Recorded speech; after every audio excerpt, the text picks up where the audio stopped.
प्रार्थना जो है वो रटकर नहीं बोली जा सकती है। सुंदर सुंदर शब्द उसमें नहीं लगाए जाते हैं। प्रार्थना का मतलब है कि जो हृदय के भाव हैं वो परमात्मा तक आप दीजिए, आपके भाव परमात्मा तक पहुँचे, क्योंकि परमात्मा आपके शब्द नहीं आपके भाव सुनता है। आपके अंदर जो फीलिंग्स हैं, जो प्योरिटी है, जो पवित्रता है, वो उसको समझता है। उसकी जो लैंग्वेज है वो भावों की लैंग्वेज है, वो फीलिंग्स की लैंग्वेज है, वो उसको समझता है। और आप शब्दों की बात कर रहे हैं, तो जिन लोगों ने भी परमात्मा को पुकारा है उनके शब्द शायद टूटे फूटे रहे हों, लेकिन उनके भाव की जो तरंग थी वो अपने आप में बड़ी ही अद्भुत थी। बड़े ही अद्भुत लोग रहे हैं।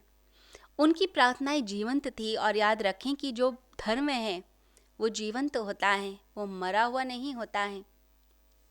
तो जो लोग परमात्मा की राह पर चलते हैं उन लोगों के अंदर एक अद्भुत बल होता है, एक अद्भुत शक्ति होती है, और उस शक्ति से वह परमात्मा तक पहुंचते हैं और दुनिया का भला भी करते हैं। लोग प्रार्थना भी करते हैं, भगवान का नाम भी लेते हैं, तो ऐसा लगता है कि निराशा में कर रहे हैं, बुझे बुझे कर रहे हैं। बाल्या भील भगवान श्री राम को पुकारता है तो परमात्मा का नाम लेते हुए, भगवान का नाम लेते हुए वह पूरी तरह से डूब जाता है। राम का नाम ले रहा है, उसे नारद मुनि ने राम का नाम सिखा दिया। अब राम का नाम लेते लेते भूल गया, शब्द खो गए, भाव रह गए। तो शब्द तथा राम अब वो बोलते बोलते उल्टा बोलने लग गया। वो मरा मरा बोलने लग गया। राम नहीं बोल रहा था, मरा मरा मरा बोल रहा था, परंतु वो जो जाप था मरा मरा का, वो भाव उसके अंदर जो थे वो बड़े शुद्ध थे। परमात्मा को आप किसी भी नाम से पुकार लीजिए, परंतु भाव कैसे हैं ये महत्वपूर्ण होता है। तो बाल्या भील भगवान का नाम उल्टा बोलते बोलते भी भगवान श्री राम तक पहुंच गया और ऋषि वाल्मीकि बन गया। क्या हमारे अंदर भी ऐसा बदलाव आ सकता है? क्या हम भी भगवान के इतने प्यारे हो सकते हैं? हो सकते हैं यदि हमारी भावनाएं शुद्ध हैं, हमारे अंदर वह प्रेम का भाव है। परमात्मा तो प्रेम के भूखे हैं। आप प्रेम से पुकारते हैं तो वह ज़रूर चल के आ जाते हैं। परंतु यदि हमारे अंदर प्रेम नहीं है और हम बस ऊपर ऊपर से विधि विधान फॉलो कर रहे हैं, तो उस विधि विधान का कोई फ़ायदा नहीं होता है, उस क्रिया कांड का कोई फ़ायदा नहीं होता है। आपने कर्म कांड कर लिया, कोई क्रिया कर ली, कोई विधि सीख ली, उसका क्या फ़ायदा? आपको सिखा दिया गया है इतना प्राणायाम कर लीजिए, इतना ओमकार का जाप कर लीजिए, आप इतनी देर बैठकर भगवान की स्तुति कर लीजिए। आप जिन स्तोत्रों का पाठ कर रहे हैं आपको तो उनका ठीक से मतलब भी नहीं पता है, तो पाठ करने का फिर फ़ायदा क्या होगा अगर आपको मतलब ही नहीं पता, आपके हृदय में कुछ भी नहीं होता है। अगर भगवान का कोई नाम लेता है, कोई कहता है गोविंद, कोई कहता है गोपाल, और गोविंद कहते हुए भी अगर आपके हृदय में गोविंद का भाव ही ना आए, वो रस ही आपके अंदर ना बहे, वो अमृत ही ना बहे, तो फिर फ़ायदा क्या उस नाम का? आपने मुख से तो गोविंद बोला, लेकिन हृदय में गोविंद के प्रति वो पवित्रता, वो प्रेम का भाव तो आया ही नहीं। अपने हृदय से भाव लाने का प्रयास कीजिए। परेशानी जो आती है वो आपके मस्तिष्क की आती है, दिमाग की आती है। जब आप अपने मन को बीच में लेकर आते हैं तो परमात्मा से आप दूर हो जाते हैं। जब आप अपने हृदय को लेकर आते हैं और मन को, दिमाग को हटाते हैं, तो परमात्मा के ज़्यादा करीब, ज़्यादा पास पहुंच जाते हैं। क्योंकि परमात्मा हृदय से आपसे जुड़ता है, वो दिमाग से और मन से नहीं जुड़ता। वो मन और बुद्धि के बहुत परे है। वो सत्ता मन और बुद्धि के द्वारा जानी नहीं जा सकती, इसीलिए तो उसे अज्ञेय कहा गया है।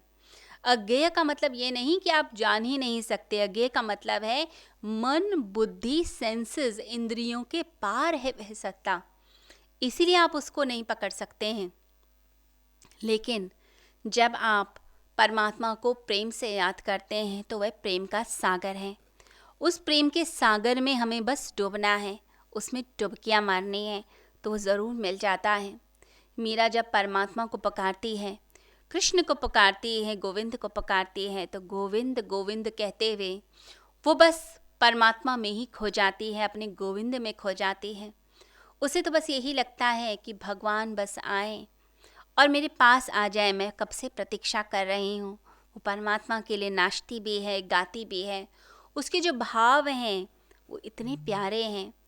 टूटे फूटे शब्दों में जो उसने लिख दिया वो अपने आप में ही अद्भुत हो गया। आज मीरा पर उन्होंने क्या क्या लिखा, क्या पद लिखे, क्या छंद लिखे, क्या वह लिख के चली गईं, क्या वो गाकर चली गईं, क्या उन्होंने नृत्य किया, क्या भक्ति की, उन सब चीज़ों पर रिसर्च होती है। जो लोग पीएचडी कर रहे होते हैं, वो जो स्कॉलर्स होते हैं, वो उस पर रिसर्च करते हैं कि कैसे भक्ति की जाए, भक्ति की परिभाषा क्या है। तो अपने आप को इतना ऊंचा उठा गईं। कोई ज्ञान संसार का नहीं था, बस ज्ञान क्या था, ज्ञान परमात्मा के साम्राज्य का था। बस उसको जानने का प्रयास किया, भक्ति में डूबने का प्रयास किया। तो मीरा ने जो कुछ किया वो भक्ति भाव में आकर किया। अगर मीरा की तरह कोई गायिका, कोई बहुत अच्छी सिंगर भी उनके पद को, उनके गीतों को गाने की कोशिश करेगी तो शायद मीरा से ज़्यादा सुंदर ढंग से गा दे। लेकिन जो बात मीरा के गीतों में है, जो उन्होंने प्राणों से, भावों से, अंतर मन से जो गीत गाए थे, वो जो बात थी, वो बात किसी भी सिंगर में नहीं आ सकती है। वो बहुत सुंदर ढंग से सुर और ताल के साथ कोई चीज़ को प्रस्तुत कर सकते हैं, लेकिन जो बात मीरा में है वो बात किसी में आ नहीं सकती। लोगों को मीरा के गीत गाते गाते लोग अपने आप को इतना प्रसिद्ध कर लेते हैं कि बड़ी बड़ी डिग्रीज उन्हें मिल जाती हैं, उन्हें उपाधियाँ मिल जाती हैं, पुरस्कार सम्मान मिल जाते हैं। परंतु मीरा को क्या मिला था? क्या उन्हें कोई सम्मान मिला था? क्या कोई डॉक्टरेट की डिग्री मिली थी? नहीं, मीरा को तो विष का प्याला मिला था। लोगों ने उसे मारने का प्रयास किया, पिटारी में भरकर सांप भेजा, घर के लोगों ने षड्यंत्र रचे, परंतु वह भोली भाली स्त्री सिर्फ और सिर्फ अपने गोविंद को ही पुकारती रही कि मेरे गोविंद आएंगे, वो मेरा उद्धार करेंगे, और परमात्मा में के ही प्रेम में डूबती चली गई। उन्हीं के गीत गाती रही। उसका मन सिर्फ और सिर्फ उसके गोविंद में था, परमात्मा में था।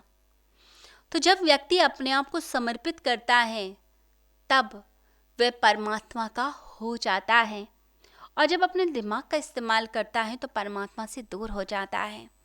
अपने अंदर जब तक हम जीवंतता नहीं लाएंगे, अपने अंदर की ज्योति को जागृत नहीं करेंगे, हमारे किसी भी कृत्य में वो बात नहीं आएगी, वो नूर नहीं आएगा। आपने अपने अंदर वो ज्योति को जगाया है, भक्ति को जगाया है, तो आपके जो गीत हैं, आपके बोल हैं, आपका चलना फिरना, उठना बैठना, सब प्रार्थनामय हो जाता है। आप जब किसी को देखते हैं तो आपका देखना पवित्रता हो जाता है। फिर आप किसी को भोग की दृष्टि से नहीं देखते, आप उस व्यक्ति के अंदर परमात्मा के गोविंद के दर्शन करते हैं। आपके लिए फिर श्री कृष्ण सब जगह ही हैं, भगवान हर जगह ही हैं, प्रभु का वास हर जगह है। आप उसके कल्याण के लिए प्रार्थना करने लगते हैं, आप उसके भले के लिए काम करने लगते हैं। हर क्षण उपासना का क्षण होता है।